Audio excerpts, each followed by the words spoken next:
The Grad region in western Kentucky make up a small part of the Commonwealth of Kentucky. And for the last 50 years, they have been hard at work improving the quality of life for the people who live here. But the impact they have reaches far beyond the borders that make up this region.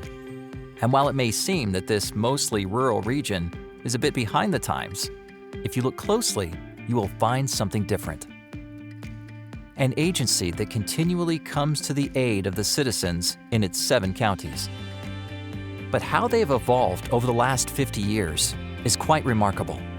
Let's take a trip through the region so you can see several examples of the work GRAD does and the people who are affected by its work. There is no debating that finding skilled workers is the biggest obstacle that companies in our region face. And GRAD is taking steps to help provide the workforce with the training they need to be relevant in today's job market. Our first stop is Titan Contracting, located in Owensboro, where they help train the next generation of welders and tradesmen. We have these individuals come in and they don't have any welding skills at all. They're learning from scratch. So they're going to come in making just a basic entry-level wage, close to minimum wage really. And they go through an 8-week training program and learn all these processes, and then they come out making 18, 20, if not more, dollars on the hour.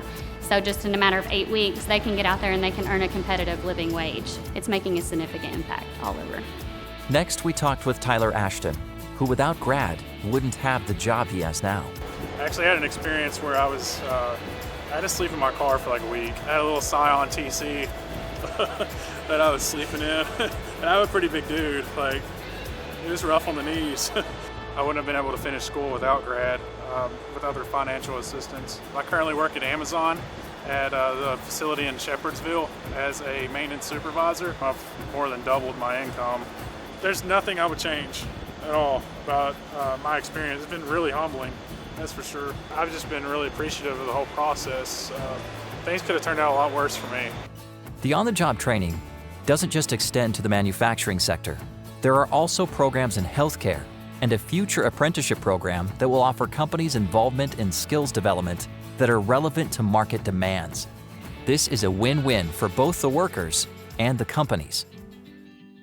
While in Sullivan, located in Union County, which by the way, you might miss if you blink, we stopped by to talk to Catherine Mays, who for many years gave of herself by volunteering at the local school in her area.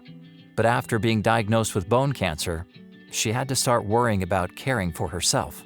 If I take a notion to move this, well, I just move it wherever. If I take a notion to move one bedroom to another, I did. Now I can't, and I can't mop the floors and all. I try, but I do. But you just can't do it, And so until anybody's been to where that they couldn't, and then somebody steps in and they act like that they are glad to help you also, But I think the Lord will reward them many of the time, and I appreciate it very much. And they bring the Meals on Wheels, and which the people that brings it is good. The food is good. It's been a blessing in disguise. It's just something that you can't, until you've been there, you can't really, at least I can't explain how I really feel. Because, I just can't do it. It's people like Catherine who often get overlooked.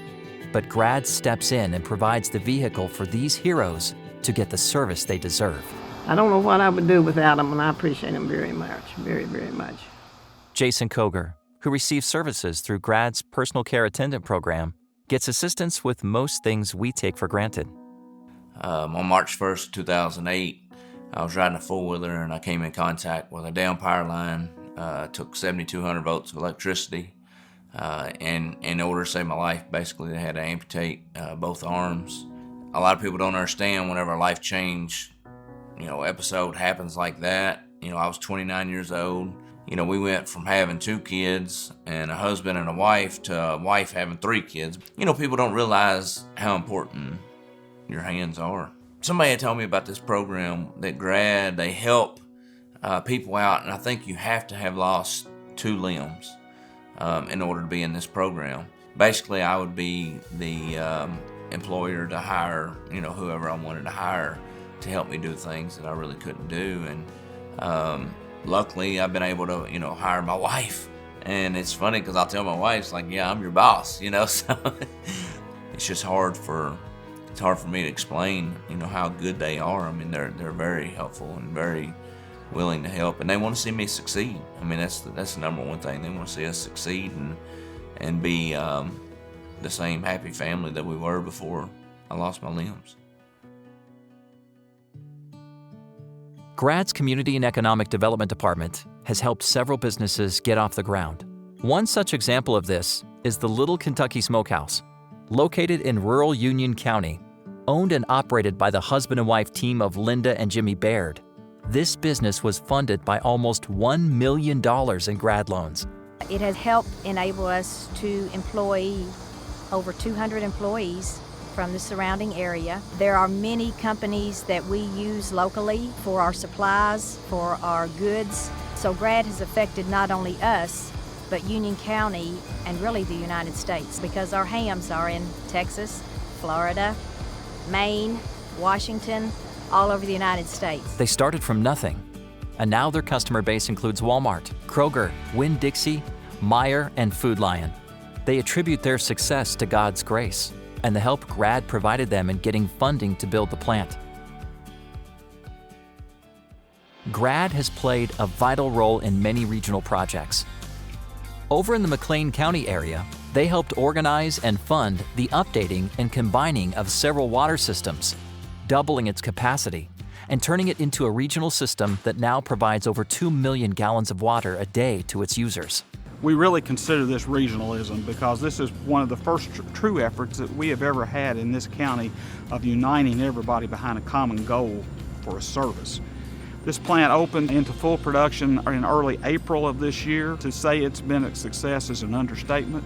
The involvement of the Area Development District has been key. They have directed us through the processes, and without that assistance, we would be struggling still, probably trying to figure out the direction to go with this.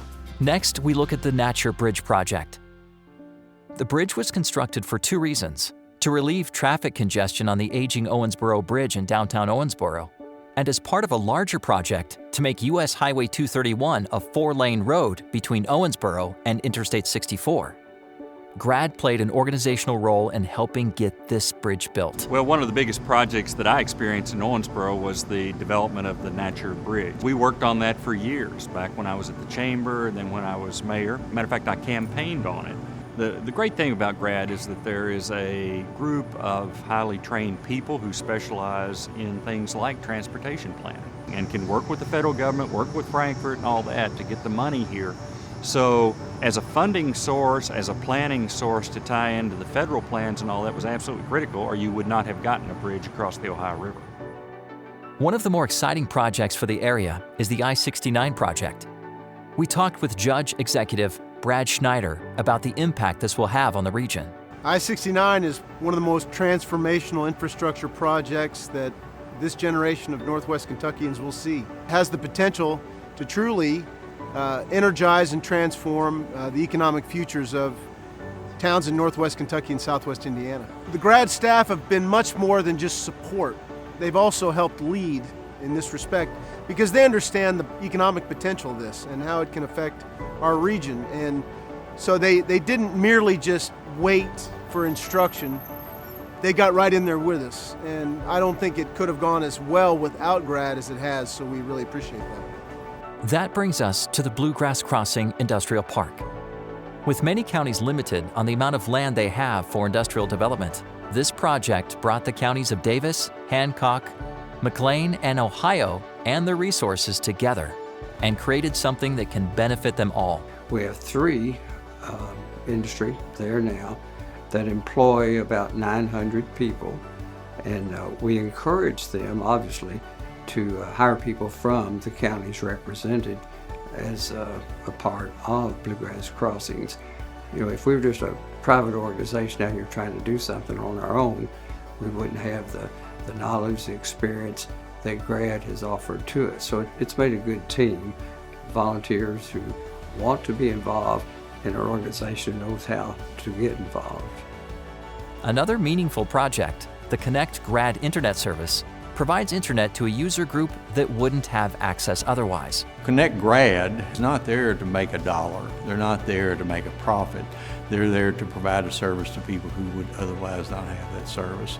I had a gentleman who lives in Ohio County, and there was some concern about the speed, and he actually came to me after one of our meetings and said, "I want to thank you, Judge, for continuing to support it, because without that service, I would not have been able to complete some online classes and get my baccalaureate degree."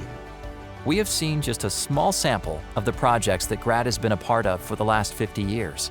But it's not just the past that excites us, it's the potential for the future. No, we are so proud, proud of the people attending this event. At the same time, we're also proud that people watching this video will realize that what GRAD has done, not just in numbers, but also how we touch the lives of our communities and lives of the people that get services from us. I want to thank all of you watching this video for trusting in GRAD for the last 50 years and believing in what we do and how we help the communities. However, the next 50 years is in your hand.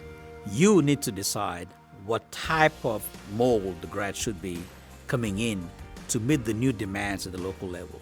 So I would charge all the cities and counties, or elected officials, citizens, nonprofits, and everybody else to really come back to GRAD and say, by the way, we want you to tackle things like this because you have that connections with the people and also with the success in the past. So I would charge and challenge all of you to really help GRAD out to see the brighter future for the next 50 years.